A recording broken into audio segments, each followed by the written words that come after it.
ஸ்ரீவைகுண்டம் அணைக்கட்டில் இருக்கோம். இப்பொழுது இங்க வந்து 26,000 கண்ணாடி தண்ணி வந்து வந்துட்டு இருக்கு. அதுல இருந்து வெளியேற்றிட்டு இருக்கோம்.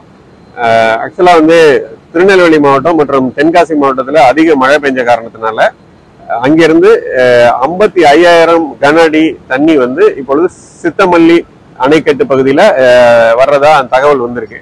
அந்த தண்ணி நம்ம தூத்துக்குடி மாவட்டத்தினுடைய பகுதிக்கு வந்து சேர்றதுக்கு, மருதூர் அணைக்கட்டு வந்து சேர்றதுக்கு இன்றும் வந்து ஒரு 3 to 4 மணி நேரம் ஆகும். அப்படி வர்ற பொழுது அதுக்கு பிறகு இங்க ஸ்ரீவைகுண்டம் வர்றதுக்கு ஒரு 5 மணி நேரம் ஆகும்.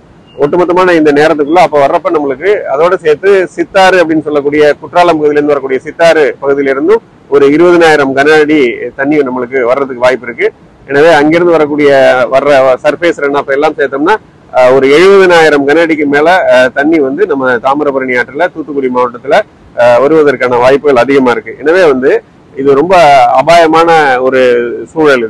இந்த சூழல்ல தாழ்வான பகுதிகள்னு சொல்லி சில பகுதிகளை நம்ம ஸ்ரீவைகுண்டம் தாலுகா மற்றும் ஏரல் தாலுகால வந்து ஐடென்டிஃபை பண்ணியிருக்கோம். அந்த தாழ்வான பகுதிகளில் வசிக்கக்கூடிய பகுதிகள் குறிப்பா வந்து பாத்தீங்கன்னா ஸ்ரீவைகுண்டம் தாலுகால இருக்கக்கூடிய களியாவூர், அகரம், முத்தாலங்குறிச்சி, ஆறாம் பண்ணை, முரப்பநாடு கோயில்பத்து, ஆடிக்குடி, பொன்னங்குறிச்சி, ஆழ்வார்தோப்பு, புதுக்குடி ஆகிய இந்த ஊர்களில் இருக்கக்கூடிய மக்கள், தாழ்வான பகுதியில் இருக்க மக்கள்லாம் உடனடியா வந்து நிவாரண முகாம்கள், ரிலீஃப் ஷெல்டர்ஸ்க்கு, பாதுகாப்பான இடங்களுக்கு உடனடியா போகணும்.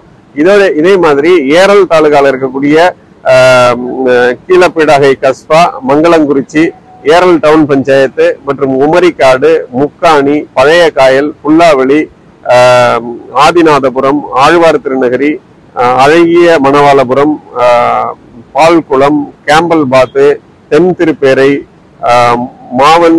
மாவடிப்பண்ணை, ராஜாபதி, வாழவல்லான், மாநதி அன்று குறுக்காட்டூர், சேது கவிதா ஆகிய இந்த ஊர்களில் இருக்கக்கூடிய மக்கள் எல்லாம் உடனடியா பாதுகாப்பான இடங்களுக்கு போகணும். தாழ்வான பகுதியில் இருக்கக்கூடிய மக்கள் அனைவரும் பாதுகாப்பான இடங்களுக்கு போகணும்.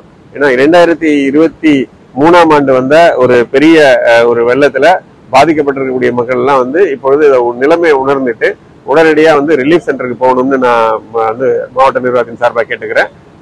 இப்போ வந்திருக்கக்கூடிய தண்ணியை வந்து நம்ம வாட்டர் ரிசோர்சஸ் டிபார்ட்மெண்ட், பொதுப்பணித்துறையினர் வந்து கண்காணிச்சு சரியான விதத்துல வந்து எந்தெந்த பகுதிகளுக்கு தண்ணியை நிறுத்தணும் அல்லது விடணும் அப்படிங்கிறத முடிவு பண்ணி இப்ப விட்டுட்டு இருக்காங்க.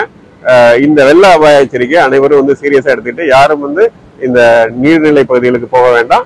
அதே மாதிரி சிறுவர்கள், மற்றவர்கள், பெரியவர்கள் யாருமே வந்து நீர்ல இறங்கி குளிக்கிறதோ, மீன் பிடிக்கிறதோ, விளையாடுறதோ இந்த மாதிரி பணிகள் வேண்டாம்.